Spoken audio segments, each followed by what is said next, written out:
Hello everyone, it's Sera, and today is the 9th of May 2019. I'd been working all day so far on episode 17 of Swaha, and I was doing the flat colors today, and the thing is, as relaxing as just coloring in all the flat main color areas is, it can also get tedious. And so after 4 hours, I just straight up got really bored. Now, as of right now, I have like one small client commission, which you see here. And upon receiving some feedback, I have a couple of changes and refinements to make to this character's design.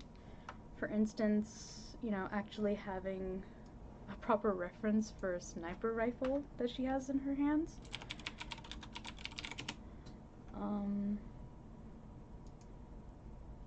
I'm not really good at differentiating between different kinds of these rifles, so I'm just grabbing a simple reference before I get started here. Let's open that up so that I know how to draw. Oops, wrong button. There we go. This dang thing. Ah. Yeah, I'm gonna have to adjust her arm to compensate for that scope there. That's gonna be on her shoulder. That's okay. It's okay. This is fine. It's fine.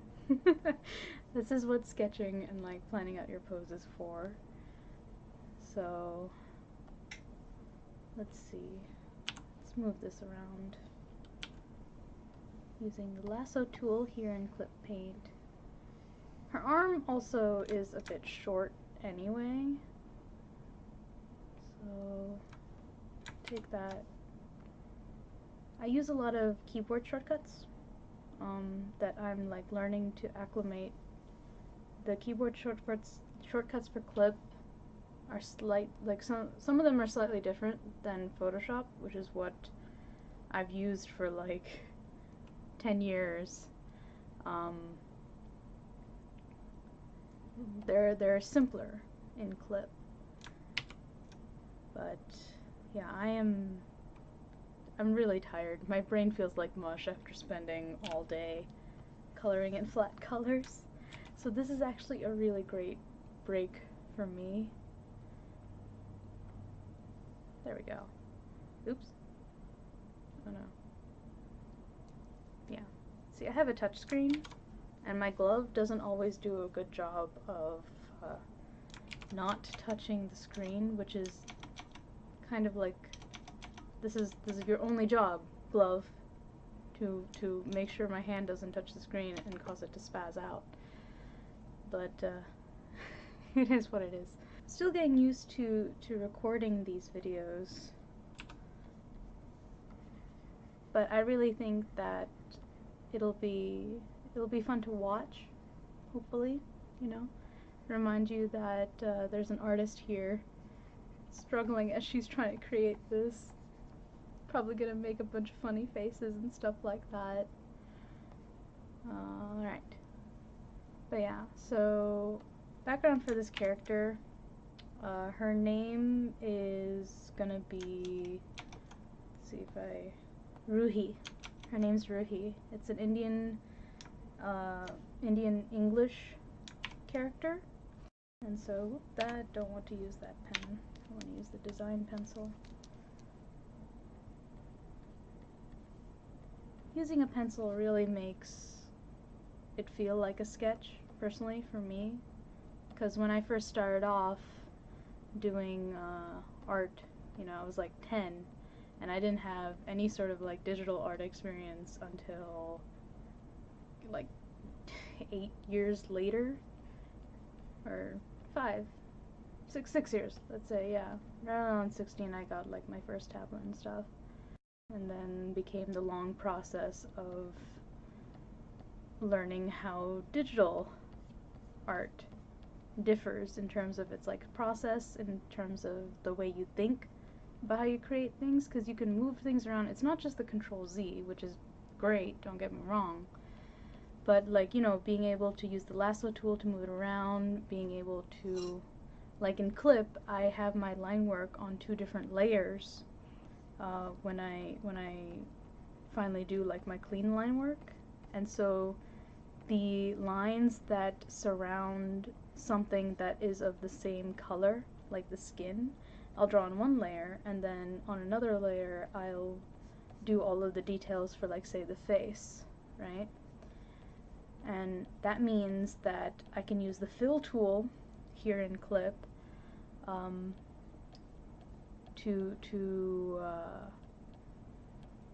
get that here. Alright, I can use the fill tool in Clip, which can reference other layers. Extremely useful. If you're not using the fill tool like this, and you have, like, you know, line work that has closed lines, you're missing out on saving some time. So you can use the fill tool basically here to refer to other layers, and that way you can have a brand new layer that you can color on, and it doesn't get in the way of your lines layer, and it's just really useful. Yeah, having things in different layers is a huge plus to digital art. Let's see, and she wanted the braid to be a bit longer, so we're gonna have that end there. And then there's no need to draw the exact details of the braid. I'll do that in line work. But having just the right movement. There we go. So that's one braid, and she has a second one that starts somewhere there behind her head. Her arm is in the way, but we don't want it to be too tangential. Like, so when I say tangential, you typically don't want parts of your design to like see here, right here, how this line just touches her shoulder.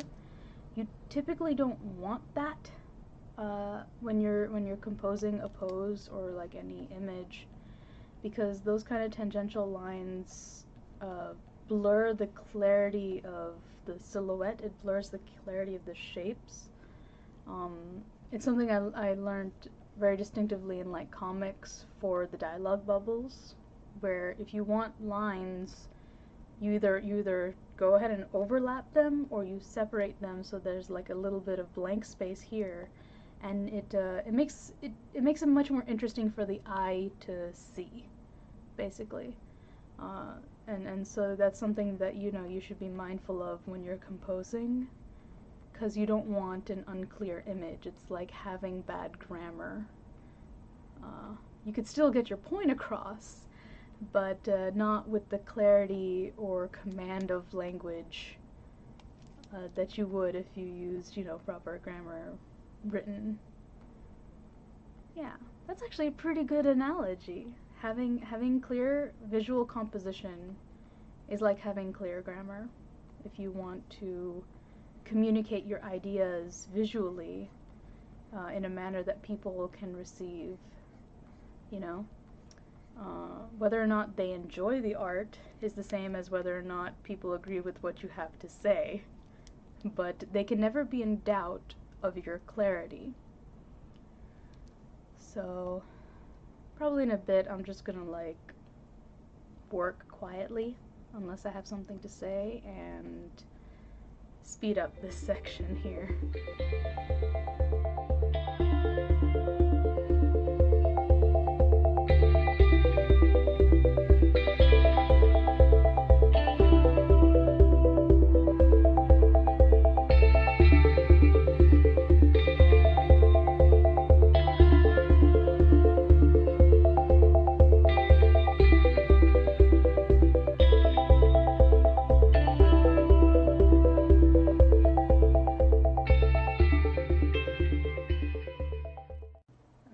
that's where the wrist is. This needs to be, yeah. So, quick tip, if you're drawing hands and you're having a hard time visualizing the hand, look at your own. It's pretty good, useful for a pose, or like, you know, try to take a picture of your own or take a picture of your friends. Another thing is that generally speaking, from your wrist to your elbow is about one head height ish. Some people might have longer arms, but generally speaking, like that should be, head should be about the same as wrist. Sorry, forearm. And also from your elbow to your shoulder is also, the proportion's about one head length. If you're not foreshortening, and like, you know, with foreshortening you kind of have to finagle it a little bit and really understand the muscle structure just under the skin, because if you can visualize those shapes, it becomes easier to kind of move them around in your head in a sort of 3D fashion. There's a lot of like 3D thinking that that like it's just it's like a skill that you develop while learning to draw. At least it's something that I really try to train my brain to look at, because if you're a 2D artist, right, you're trying to translate three-dimensional shape, depth, onto a two-dimensional surface, so you rely a lot on the illusion, creating the illusion of depth means having a good grasp on foreshortening and learning how, like, if you understand almost tactily how to draw something that you see in the world in person, that can only help you to better compose images in a more dynamic way, right? Having 3/4 faces means understanding that, like, you know, part of the face you'll only see so much of it and you'll see much more of the rest of the head. So, like, you know, if you don't know proportions, if you haven't taught yourself anatomy and studied anatomy, you won't be able to do that quickly. And, you know, everyone wants to learn fast. Everyone wants to make their art nice and fast and good, and especially in webcomics, which is my main focus. The only reason I'm doing this commission, in fact, is because it's for a good friend of mine who's commissioned me a lot. So even though my commissions are technically closed at the moment, I'm just like, you know what? Nah, for you, I can do a commission. It's all good. There we go. I like having really clean sketches, you know, even if it takes an extra step or two to, you know, even if it takes a little extra time to make them, I think it's worth it, because that will speed up my line work later down the line. It makes it a lot easier when I don't have to figure out how to draw things while I'm trying to make clean line work. I personally think that clean line work is aided by having really good sketches, really good pencils. That way you can focus only on, like, where you need depth through your lines. Your sketch should be good enough that you as the artist, you personally, can clearly see what it is you're trying to draw, and you know that you can draw it. Like, you don't have to, like, look up things exactly to see how they'll work. So, like, for example, I'm drawing, like, the end of this sniper rifle, and I'm not putting in all the details. Granted, even when I do line work, I'm probably going to fudge a lot of the details, because it doesn't need to be super uber detailed. This is actually a really simple commission, because it's a character design for a literary role play group. So it's honestly just like a visual reference for people, because this friend of mine, both of us are in the same group for mods. It's almost like D&D style, just with less rolling. uh, and it's one of my hobbies. Like even when I'm having fun, even when I'm playing, I'm writing stories. It's my happy place. Stories are my happy place. So let's see. So this section right here is like hidden by her head. So we will see. See, there's the scope. This comes probably, yeah, up to here. I think the most important skill that any good drawer needs to develop is to be able to look at something and replicate it, because that trains your hands to take what your eyes see and be able to reproduce it. I don't know. I've seen artists underestimate the usefulness of training via just looking at something and trying to draw it.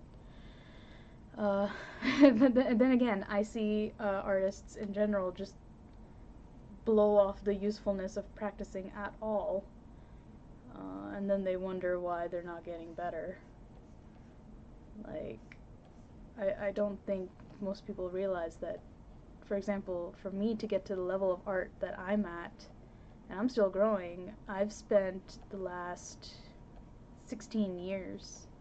And of those 16 years, I only spent 4 of those actually, like, in college, honing my art. So, like, I'm still very much at the start of professional level of art. Up till now, it's just been, like, training. You know, mastering the basics. I can now safely say that I've mastered the basics, and it's a matter of becoming an expert. Something that I believe I'm going to be spending the rest of my life learning how to do. It's a good thing I've got a lot of ideas planned, a lot of comics in the works. These recorded videos are probably going to be like uploaded all out of order and out of time, depending on when I actually have time to work on this art. Because the finished video is going to be like the complete artwork, done start to finish, and it's going to have, you know, little breaks as like I have, oh, this is the one session and this is the next one.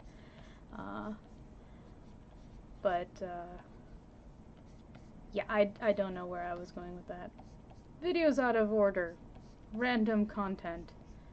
I'm still learning how to do these recordings, and to be honest, like these early ones, like 5 people are gonna watch it, and that is a-okay with me, because like all things, even this is going to need training.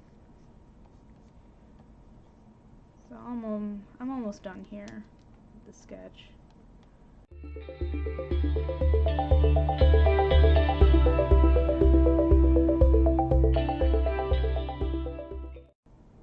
The fastest way to pick up mistakes is to flip your canvas over.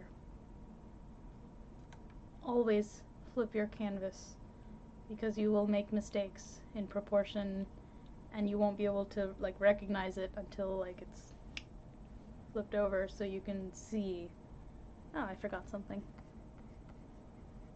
There we go.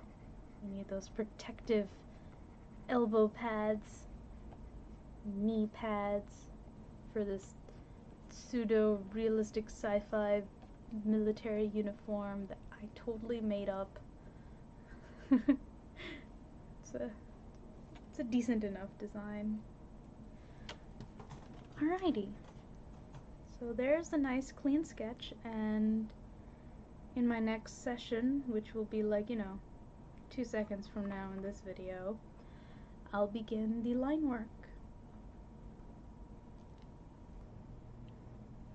Hello.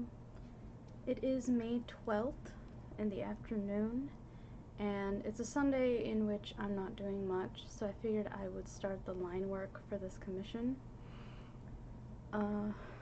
Yeah, kind of tired, not much to say today, so it's just gonna be me working quietly because I'm listening to stuff. So I suppose if I have something to say I will slow down, but nah. Let the speed paint begin.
Here we go.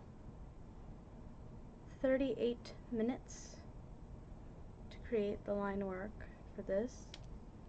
You'll notice that I put the details on a different layer than the outline, and this is what's going to help me put in the flat colors a lot easier in the next step. Welcome to the next step. It is May 16th. Alright. Everything's in order, and we're going to start the flat colors since I get my glove on. Alright. So to begin with,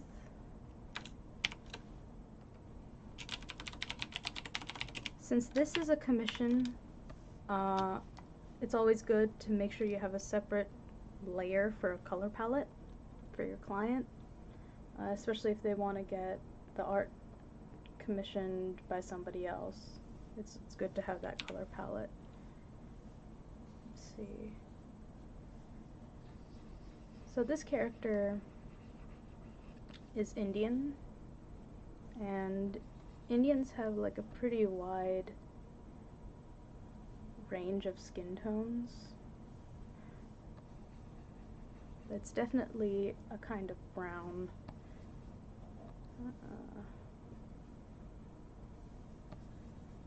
That's a nice brown. This one's nice. So let's go with that. And then this character has heterochromatic eyes. It's a little different, so one of them is going to be blue.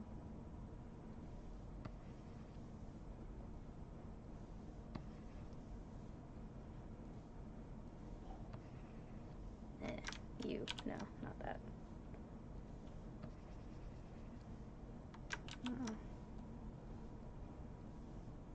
Oops. It's a little too bright. It's a little too dark. It's fun trying to choose the right colors. I don't know what color the other eye can be. Maybe I'll have a couple of choices because we hadn't decided. Maybe something a bit more hazel, amber, or even green. Since this is a character that is in a genre of roleplay that's like everybody has like some kind of special power or two, it would make sense for her to have, you know, certain special eyes. Especially if she's North Indian, then you've got like fairer skin and it's like closer to Persian features and European features. So yeah. Also, her favorite color is like green, so we're gonna go with green and gray camouflage. So I'll choose a primary color for her main outfit, and then based on that, I'm gonna grab similar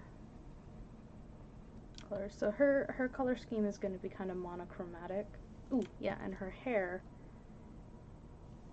Indians have nice dark black hair. Let's see, maybe something a bit saturated.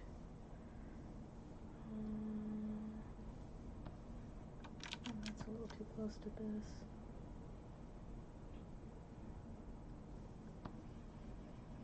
No. Well,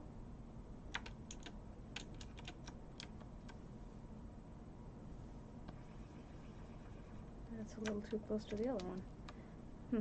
Well, 5 colors is good. A 5 hue color palette is decent. So we're going to turn off details, and I made a layer here that has a mask around the edge of the figure, and we're going to start laying down our flat colors on this. I'm going to be making multiple layers because that way if my client wants to change any of the colors, I can do it quickly and without much fuss, which is always good. If you're freelancing, you want to optimize your process such that yeah, make sure you have referred to other layers. You want to refine your process such that it's easier for you to do your work, especially when they request changes, which they will. It's also important for you to set the rules as to what kind of changes are allowed after certain points. For example, I will not make any major changes to the character's like pose or any other part of the drawing once the line work is done, because that is way too much hassle to have to go in.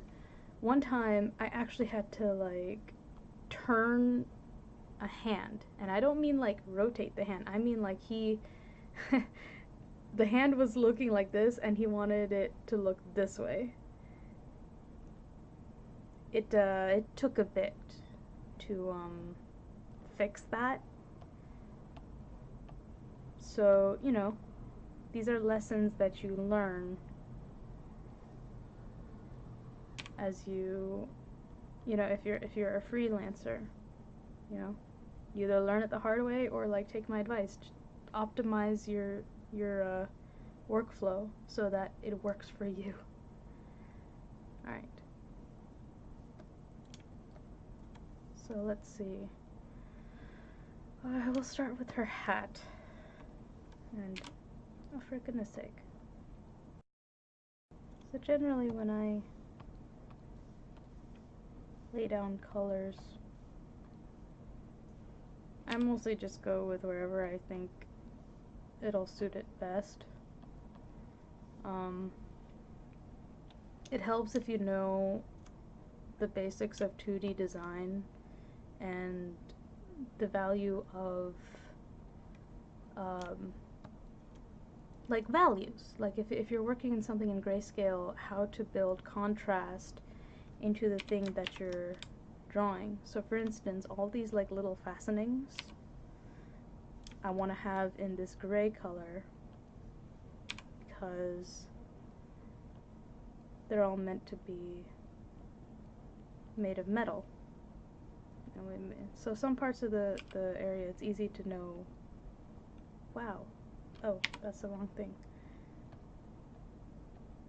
Some parts of the design it's easy to know what colors it needs to be because metals are typically gray or silver or gold.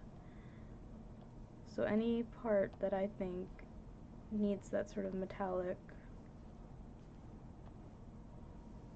color, I'll make that gray. I think, yeah. Then these straps, you know, they can be a nice darker gray because I kind of want her main outfit to be like this green or the darker green. And because everything's on different layers, I can always create a layer on top of that, clip it to the layer below, and then I can use the fill tool to kind of change all the colors at once and then get to see how that looks. So like for instance her bandana, this is kind of like it's part of the outfit, and I might go in and actually add like a camouflage type design onto it. Let's see, so for her armor then I'm gonna go with the darker one because there's a nice this hexagonal details that's on her main armor, so I kind of want to have that. And so you notice I forgot silver here, so okay. And this is why we name our layers, so we know what's what when we can't tell. Right? See, it saves time, so now I know exactly which layer I want to be working on.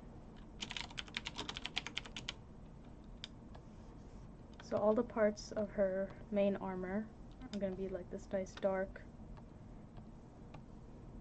green. So you know, I forgot to put that here, so we'll go over to straps. Voila! Look at how quickly you save time when you know where you're going.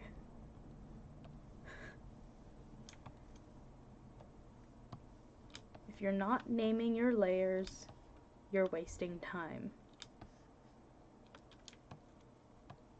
The time you spend preparing will help you down the road. And I will keep saying this until people listen.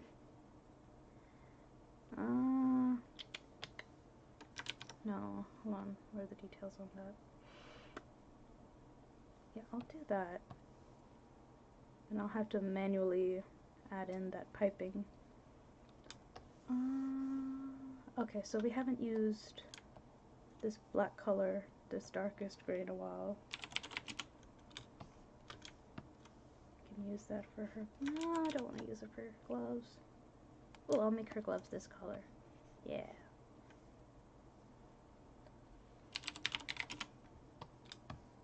Yeah.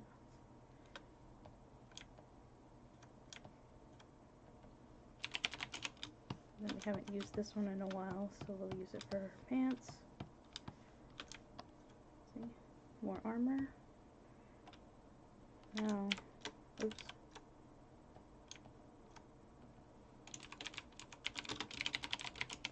So the piping details, these parts, we can make the lighter green. So see, it's a matter of deciding which is your main color focus, and then which ones are the accent colors. And that's basically how I think through this. Let's see. So these like little bag things, I'm gonna add one shade of gray that's darker than this for the boots.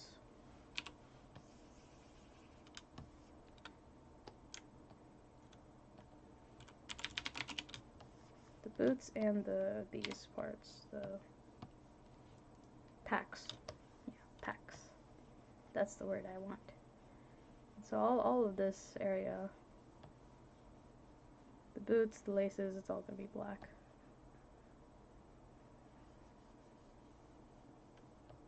Keep things simple. So you see that's pretty pleasing. Yeah. Alright. So next step is I'm just gonna turn all these off. Get my pen tool, zoom in, and make sure that I don't have any of these white spots. So as useful as it is using the fill tool to fill in all these areas, and you know how quickly that I just did that. That took me what, like 10 minutes. You just have to go in and manually fix in the smaller areas, and it saves a lot of time. If I just like was coloring it in like I would with the pencil on paper, it would have taken me forever. Oh yeah, also this is where I turn on the details. So I do all my detail coloring and make sure that there's no white gaps.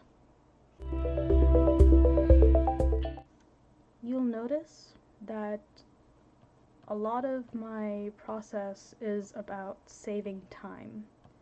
I emphasize saving time because I'm a webcomic creator.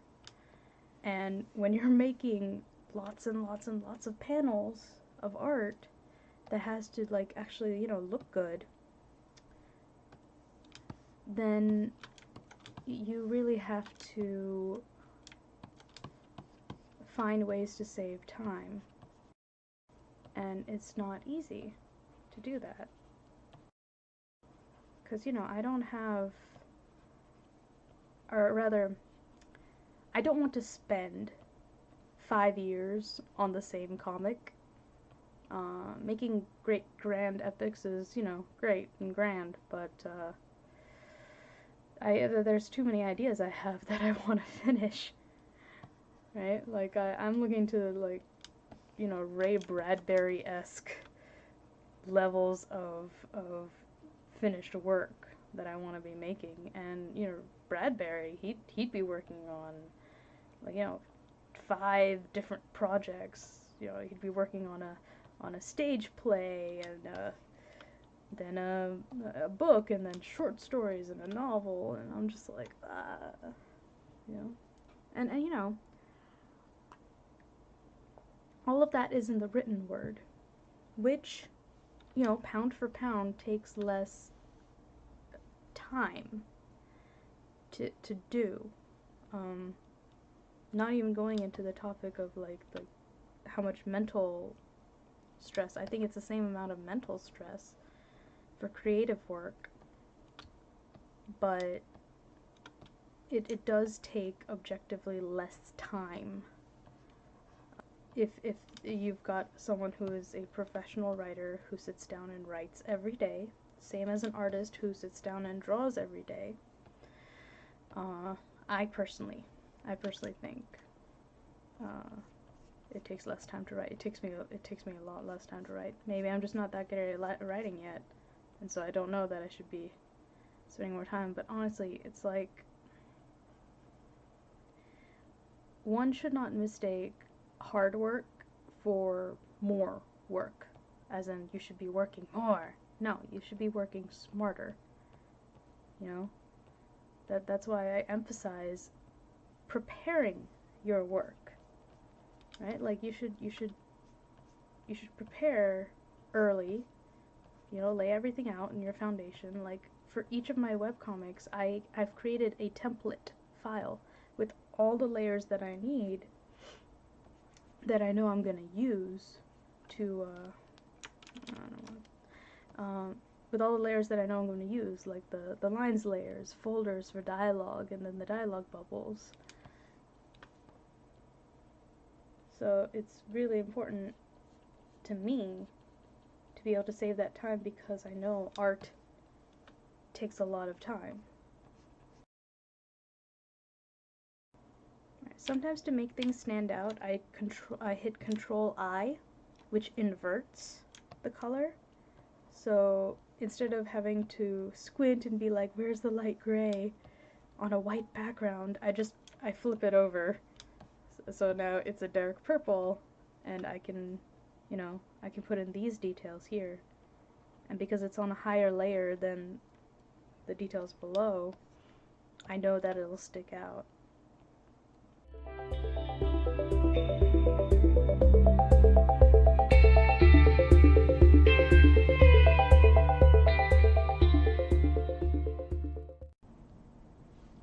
Another useful trick, just flipping the layer on and off, can help you notice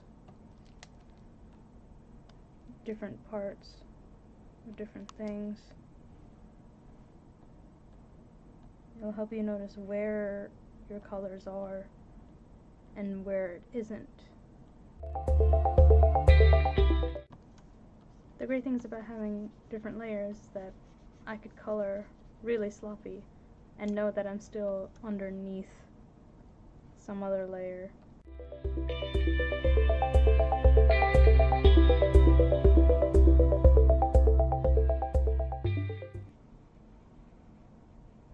The masking on Clip is really different from Photoshop, and like in terms of like intuitive use, apparently like it's erasing that way, but now the eraser's doing this, so I'm just confused.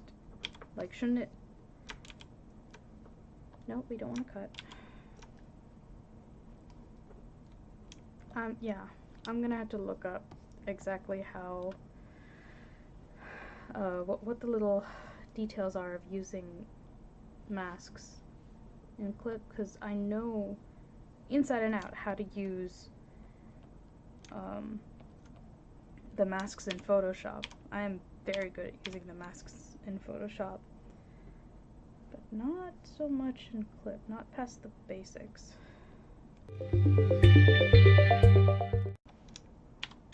Alright, look at that.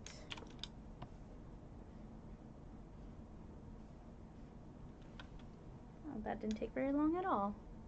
Less than 30 minutes, and we've got a nice flat color scheme for our character.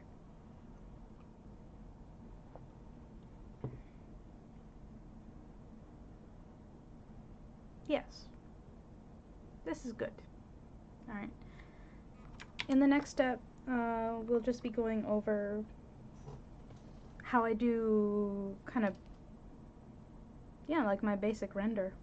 My art style as it is as of now, and how I shade. That'll be fun. See you in 2 seconds.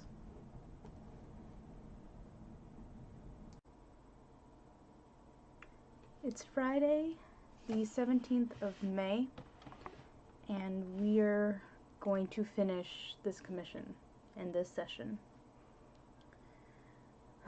Because it's Friday, I am honestly exhausted, but I got to talk to my client, and we decided on the final eye color, which is going to be a darker blue. I'm probably not going to have much to say today, because I am exhausted, just really fatigued.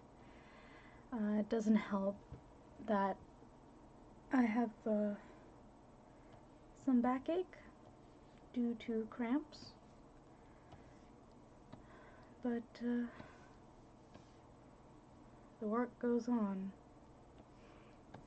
Anyway, I'm going to be going back and forth between Photoshop and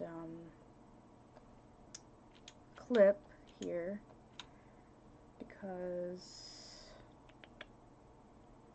oh, it's a good thing I clipped that. Okay. Yeah.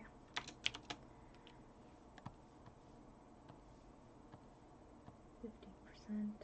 Oh, you can't see the screen. So I use, what's it? Control-Shift-N to create a new layer. And if you do that in Photoshop,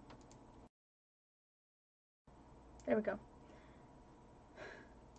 Took me a minute, I had to finagle with the OBS. So if you do that in Photoshop, you'll get this little dialog box. And there's certain like setups I've memorized for my style. And I really like the smudge brush in Photoshop much better than I like it in Clip. So I like adding, I like adding even if they're, oh, for goodness sake, what did I hit? Oh. Yeah, no, I don't want that. We want smudge. So I've created my own smudge brush. The brush that's on, it has certain settings. There we go.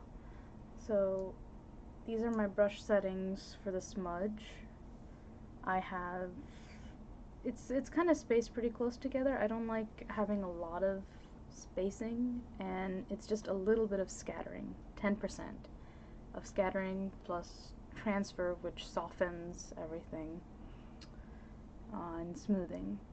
So this essentially creates that sort of like watercolor blend, and I have it on high strength because I like having more control over how much color gets spread around. That way you get a sort of, I like having a rosiness to characters. It gives a sense that they're more alive. Also, I like those kind of like old-time American illustrations that have like those nice rosy orange red cheeks. That's like a personal preference for me. And so, you know, I have the blush and I have the lips here on multiply, and I like using the multiply layer because that means I can use the same hue for the lips and the blush, because, you know, if it's a human character, blood is red, and so the rosiness comes from the blood that circulates in our face, and the lips are actually like the same color as the inner lining on the inside of your body. Fun fact. So I like having the lips detailed a little. Oh, whoa. Do not know what happened there. Softening it just a bit. Because the goal for me isn't to make it look super realistic, super proportional, but just proportional enough, like just detailed enough to make it look, you know, pretty. Anyway, so we finished the lips and the blush here, and now we're going to go over to Clip, because Clip has a much cleaner brush control. It's more optimized for drawing than Photoshop is. But you know, I've worked with Photoshop for so long that I get used to certain things being a certain way. Now, if you hit Control-Shift-N, you won't get like a new layered dialog box. It'll just automatically create you a new layer, and you have to go in and rename and do all the things. I kind of like how Photoshop gives you a little dialog box. Let's see, anyway. This is for shading. We're going to set this to multiply, because I use multiple shadows for shading. And let me show you the basic palette I have for shading.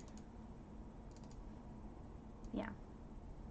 So if it's like a sunlight, anything that has natural sunlight or yellow light, this is the colors that I use.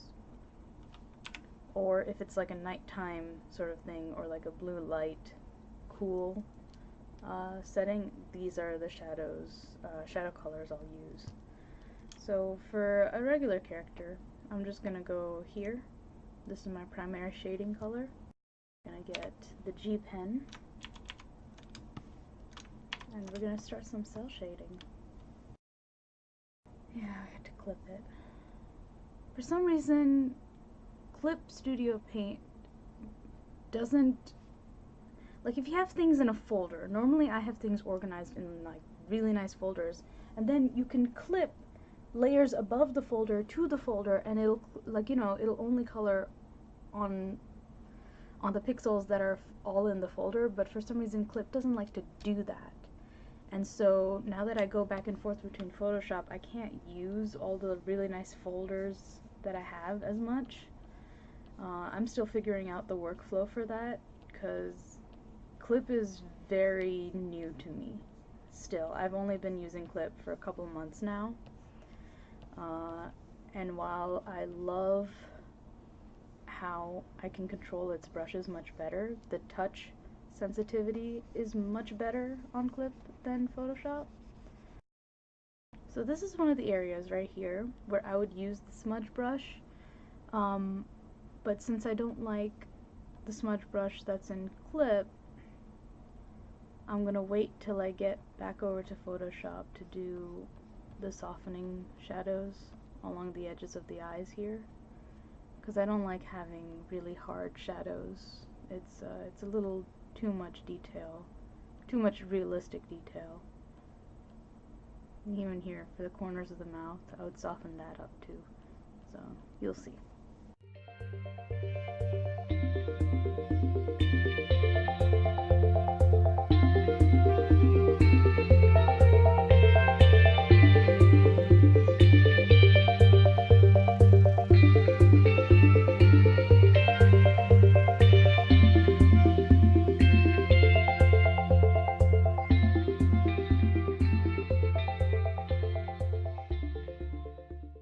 Okay, neat.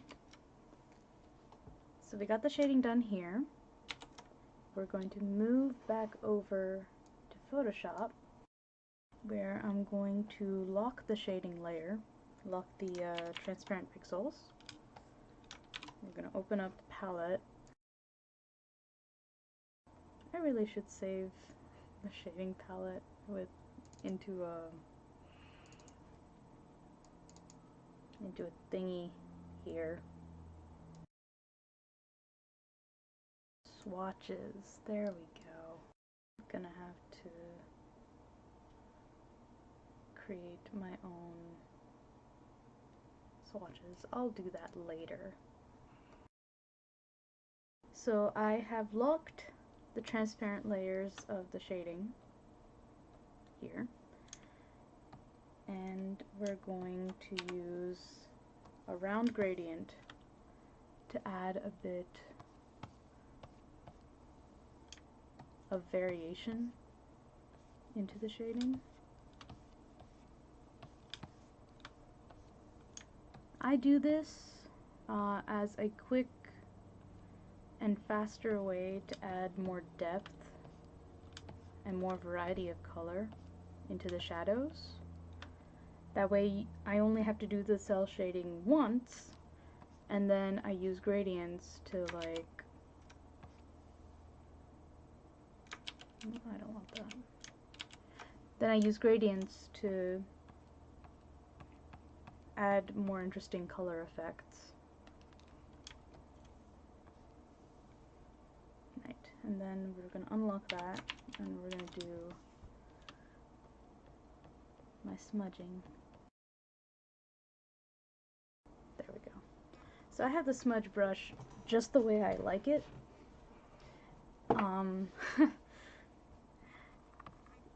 Because, you know, when you start off early on in digital art, there are times where you overuse the smudge brush, and you don't value, like, the hard shadows as much because you just don't practice with it. I have over the years tried to limit how much I use the smudge brush, because I'm trying to embrace this, like, really crisp shadow method of shading. at least for the time being, in my style. Because I can't think like a painter. There's a certain methodology that comes with doing soft shading, soft painting, and I am very much a details and drawing based mind.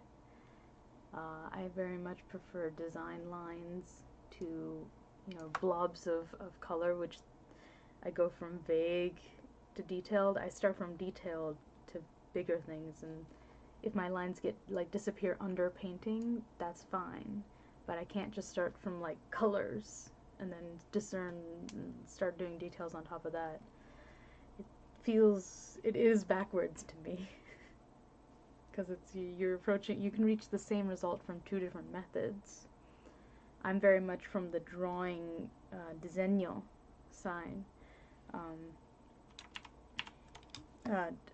design side, and it's a thing from the Renaissance. It's art history, where during the Renaissance you had, for example, Da Vinci and Michelangelo, and Michelangelo was a sculptor. He started from a block, and he would make, you start with a block of marble, and it's like he would see the statue within it, and he would carve that out. And when you carve it out, you start with the big chunks of shape, and then you go in and you start doing the details.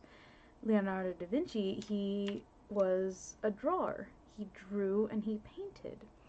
So his way of doing it was starting with all of the fine lines and details, getting a 3D shape on a 2D surface, and from the details he would paint atop that, and he would do layers and layers of glazes, which is where his smoky sfumato effect came from. I very much enjoy both artists, but I prefer Leonardo's way of approaching drawing. It is very, very linear for me, very line-based rather than shapes-based. But, both of them were superb painters. You've seen, hopefully, if you have not seen the paintings of the Sistine Chapel, that's all Michelangelo. The ceiling especially. And so, what's it? Da Vinci's paintings were amazing too, obviously. But yeah, that's just it's a little history lesson about art. I swear, if I wasn't an artist, I would be an art historian, because I love history. And I love art. I could get lost in a museum. You could just leave me in a museum for a couple of days. Give me some food and water, I'll be fine. That's why, on vacations, I always get so bummed. My family once went to Chicago, and I only got to spend, an afternoon in the Chicago Museum of Art. It was there I got to see in person Sera's pointillist masterpiece, the Sunday on La Grande Jet, something like that. I don't know French, nor can I pronounce anything French. I studied Spanish. It's more useful for where I live. But that's Sera's one of my favorites. I love the Impressionist time period of art. I love the Impressionist painters. I got to see some really nice originals in Chicago. It was amazing. Let's see. This is another thing that, oh no, this doesn't get blurred. I just need lower opacity. I pay special attention to the details of the face, because for me that's the most interesting part. Let's see. Good. So these are my highlights. Well, not highlights.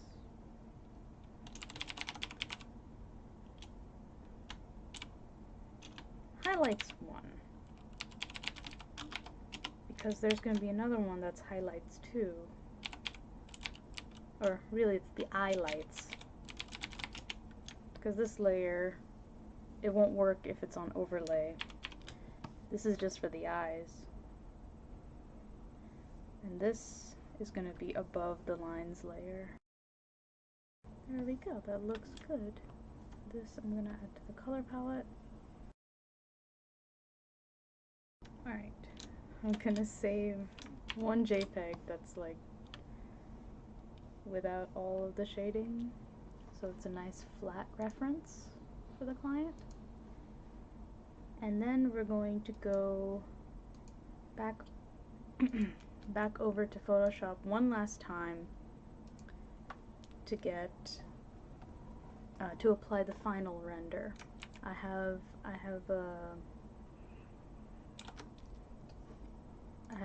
experimented quite a lot with the way I like to finish an image, and I was inspired by actually like old school painters, that you would add a varnish on top of like say an oil painting. And what the varnish does is that it deepens the colors, it makes the image more crisp, it basically adds some saturation to the pigments. And so, like, you know, when really old paintings start getting like yellow and stuff, I think, you know, that's the reason why old paintings start to get yellow. It's actually the varnish that's like deteriorating or rotting or something, and like, you know, it's meant to protect the painting. So the digital equivalent of my varnish is an action set that I've created here, which is the special effects render. And so if you look here, I've got, you know, I do a merge visible, which is Control-Shift-Alt-E. Control-Shift-Alt-E will take all of your visual layers, make a copy of them, and flatten that into a brand new layer. So it's everything visible all in one layer. And then I do a Gaussian blur, and I'll set the layer to like multiply, and then I'll lower the opacity. Then I'll do a merge visual again, or visible again. I'll do a Gaussian blur on that, and then I'll set it to overlay. And the overlay actually is what gives me that saturation that I like to have in my art. And so I, for the sake of my comics, I created an action list where all I have to do is hit F2 and it will run all of these special effects actions that I do. In another video when I have more time, because right now I'm behind on work, I'm just going to hit F2 here, and it's going to make, oops, I was on the wrong, we want to be on the topmost layer, because if you're below other layers, when they do a merge visible, it's going to ruin the effect. So now we hit F2 again, I wait, and there we have it.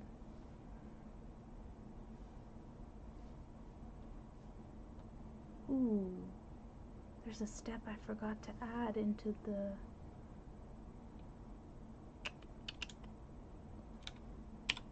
the actions. No wonder things are looking weird. Alright, let's see, the merge visible, no, turn off the background, right, we need those transparencies. Merge visible, hit control, there we go. Alright, I'm gonna add a step inside here,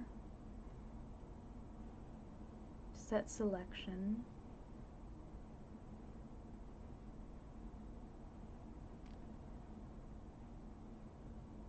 no, not that. This is the more technical aspect of drawing digitally, when you need it to do something. Okay, we merge visible, gonna record an action, we're gonna lock all of the transparent layer pixels so that when the Gaussian blur happens, it won't seep out of the edges of my figure here. And that's really important when I'm doing comics, because I don't want the colors to seep out of the edges onto the white background in a comic when the blur happens past the borders of the panels.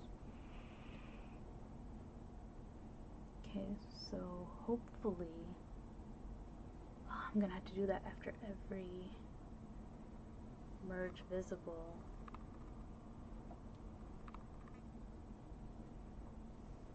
Oh no.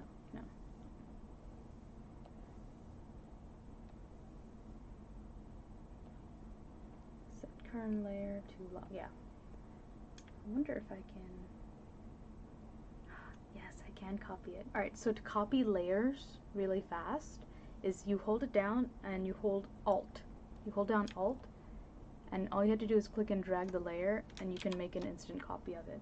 Apparently that also works here in the action list. Merge visible here. Okay, let's try this again. We'll hit play.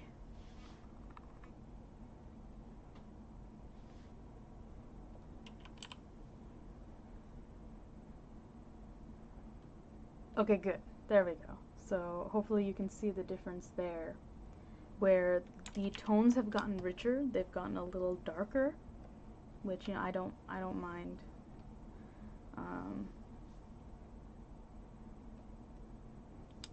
And it sharpens the image. I had to sharpen a little bit of a smart sharpen at the end, just so the image has good clarity, and any other small edits I want to make, I'll do after examining the whole thing.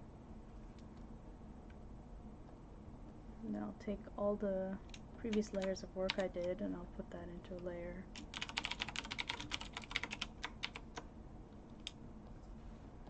Name the layer. Name your layers. You're gonna get tired of me saying that to you, but I don't care, because I'm gonna keep saying it.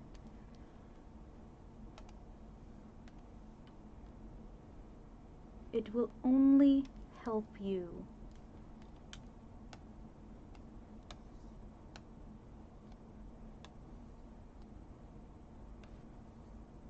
Okay, I think we're done. Thanks for watching this video all the way through.